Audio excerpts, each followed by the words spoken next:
90.1 WUSB Stony Brook. It's Watchout Radio online, WUSB.FM. I'm Peter A. My guest tonight directed a documentary on a Long Island local superstar in the making, Mr. Astronauto. The screening is going down at the Velvet Lounge, East Setauket, December the 14th. Ladies and gentlemen, Tommy Cavanagh and Astronauto on Watchout Radio. Thanks for having us. Yeah, thank you. Yes, sir. Yes, sir. Yes, sir. So, Tommy, my first question for you is, how do you plan to distribute this film after the Velvet Lounge screening? So it's going to be available on Vimeo as of right now. And I also plan on submitting it to film festivals as well. So it's going to be hopefully being seen on the festival circuit. That's pretty much the most we can hope right now. I mean, it's a pretty DIY release. It's a documentary about DIY, so I'm trying to make it readily available for everybody, so it's just going to be right up on my Vimeo page. Accessibility, I like that. I respect it. So this is through your Greener Pictures? Greener Pictures, yeah. Yes. So how did this start? Greener Pictures was something I kind of came up with in college. That's like the label I released my films under. My thesis film was called Greener, and it was named after that. So like going forward, I was really proud of that project, and that's kind of the standard I wanted to set for my films going forward. So I named it Greener Pictures after that.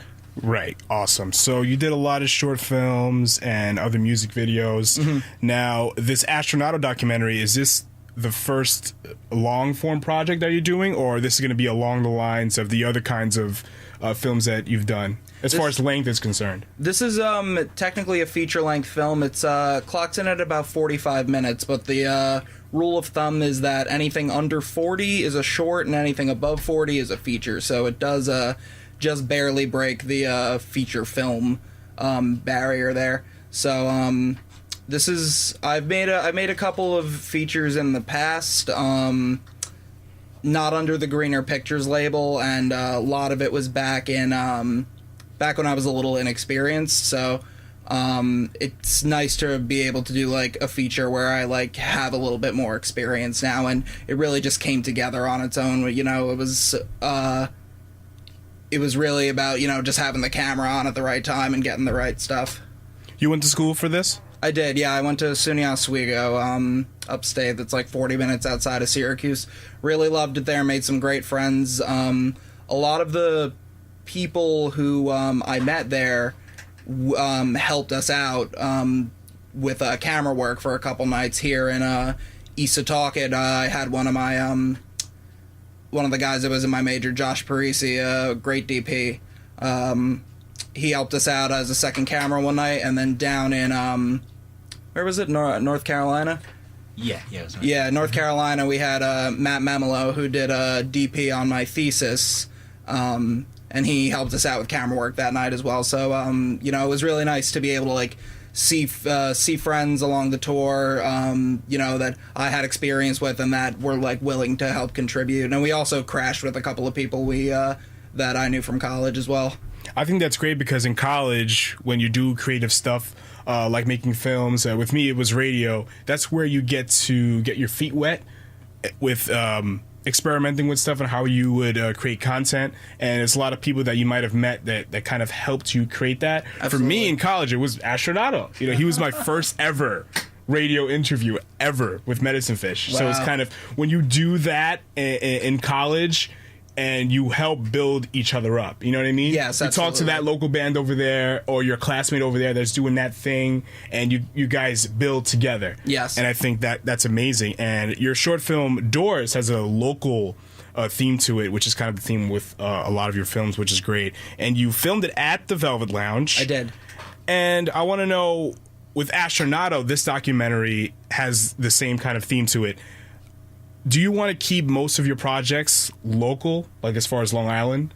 Well, I do plan on moving upstate later this year, but I really like the idea of very localized films. Like I feel like stuff like New York City gets like so much screen time, like LA gets so much screen time. I really like to focus on like the smaller and intimate details of things and of people. So I like the idea of small localized stuff. And especially on tour with Astronauto, you got to be as like intimate as possible with the just being in the car and just Too intimate. too intimate. Smell each other's BO and stuff like that. Oh yeah, 11 days on the road, That's the least of it. that'll do it. But yeah, I do like to keep stuff localized to where I am. I feel like as the filmmaker, you have more of a connection to the environment around you. Like, I love the Velvet Lounge. They've done some great shows over the years, and I was very honored to be able to have permission to film there. So I think it's great because when people see your films, they get an idea of where you come from. Yes. And it's good to know where you come from. Like Steve Buscemi did a film in his hometown of Valley Stream back in the 90s. And yeah, and I want to know what made you want to document Astronauto specifically? Because I know you've been around a lot of other local bands throughout Long Island. Personally, I just don't think anybody sounds quite like Astronauto. To quote that article that Caitlin wrote, it sounds like a spaceship landing at Woodstock, and I think that's a really good way to describe it. I saw Astronauto for the first time in early 2016, so I believe it was right after the Green album came out. Yeah. I saw him at Portside and Port Jeff, and I was like, wow, this guy's wild. And, at the same time, I was like getting into a lot more long-form music, like jam bands and stuff, so a lot of what he was doing really appealed to me, and there were a lot of unique sounds involved, and I just don't think that anybody is quite doing what Astronauto is doing with music right now, and there's nothing quite like being at an Astronauto show. Like, the albums are great, but the live experience is something completely different, and I was formulating for a while. Like, it was kind of like a pipe dream. First, I was like, oh, wouldn't it be wild to do, like, like a live documentary about him, like, the Grateful Dead movie, like, stuff like that. And, I was playing with that idea for a couple months, and then I heard he was doing a spring tour this year, and I was like, oh, what the hell, I'll ask him if I could do it. It was a big leap, and I didn't know John that well at the time, but so it's like, we could hate each other by the end of this, but thankfully we came out smiling. I think maybe John could speak to this. He's right here. So when he gets a good read on people, like he'll bring you in closer.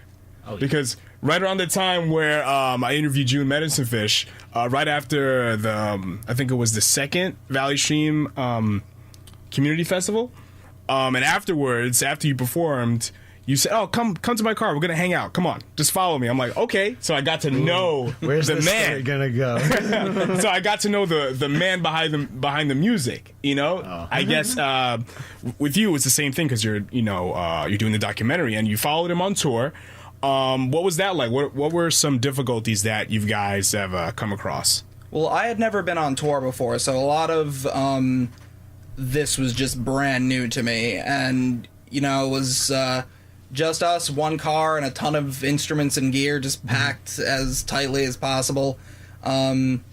So I think the real challenge was, other than the nights I had previously mentioned where we had a little help, I was mostly a one-man crew for probably like 9 out of the 11 nights on tour. So that was definitely a challenge, like being able to like be in the moment and just be aware of like, okay, sound's going and cameras rolling and I'm standing at the right place at the right time. So a lot of it was from my end at least, like just being the one guy running everything, sound, video. It was very exhilarating, but it was exhausting as well. Yeah, it's like going to the gym, right, John? Yeah, it's very parallel to how it is as Astronauto, where it's the one person, and it's all up to you to make sure that you have everything, And as you well know, I bring about 3 or 4 people's worth of stuff for me. So Yep. Tommy was the same exact thing film-wise. He was doing sound guy. He was, camera A, B, C, and F, So yeah, it maybe rubbed off on like the spirit of the film that both of us were these like lone wolf guys doing our visionary project things and coming together for it for either of our projects, So really, really fun, yeah. And John's got a very small car, so he has all of his stuff, all of his mic stands, his keyboards, his guitars, his pedals. So what's your equipment like, Tom? Like, what are you bringing with you? So on I've this got tour? like a big duffel bag. I've got my camera. I've got my kind of DIY Steadicam that I built using like a YouTube tutorial out of like pipes and one of those like T brackets. And like a couple of weights, and then I've got a couple of lights and assorted chargers, batteries, that kind of thing. So I was traveling pretty light camera wise, and I had my sound recorder as well. So I was traveling pretty light, all things considering, because I wasn't taking like a million lights or like that kind of thing. So thankfully we like. It ended up being like a kind of a Tetris system, like Yes, it works exactly. it like every time, because we had to unload every single night, like we had to make sure we put everything back the exact same way because we knew it would fit. We were like, okay, pedal board goes before this, and then the guitar goes in, and then the keyboard on top of that. Awesome, guys! Thanks so much for talking with me today. Thank you. So where can people reach out to you guys? Social media, whatever. You want to go first? Plug it. Plug away. First. All right, I'll go first. All right, so you can follow Greener Pictures on Facebook as well as Instagram, and you can see all the Greener Pictures films at vimeo.com/Greener Pictures, all one word. And you could follow my band, The Real Whitaker Todd, online on Facebook and on Bandcamp. Astronauto? And you can find me at MySpace.Henry/Aquarius/Mr. Gibbers. No, astronaut. At this point, if you Google Astronauto, it all comes up. But Instagram is like Astronauto Music. Facebook's Astronauto Band. YouTube, I have a hard time finding myself on YouTube, but it's there somewhere. Yeah. Pornhub. Oh my God. I left that one that's where I isolated so you found can it. cut that out if you need to. Yeah, and it's Bandcamp, astronauto.bandcamp.com is the main one where it's all there, all the albums and stuff. And And you're on SoundCloud. streaming services now too. Yeah, Apple we're Music. everywhere now. Yeah. We're iTunes and Amazon and SoundCloud. We're doing. Oh, nice. Got one. Our song "Photographic Memory" is at like 96, like 9,600 something plays. We're almost at 10,000. So go listen to that a few hundred times. Make us feel good. Yeah. Yes, sir. And the How Can We Know Astronauto documentary screening, The Velvet Lounge, December the 14th, 8 p.m. It's Watchout Radio. Tommy Cavanagh Astronauto.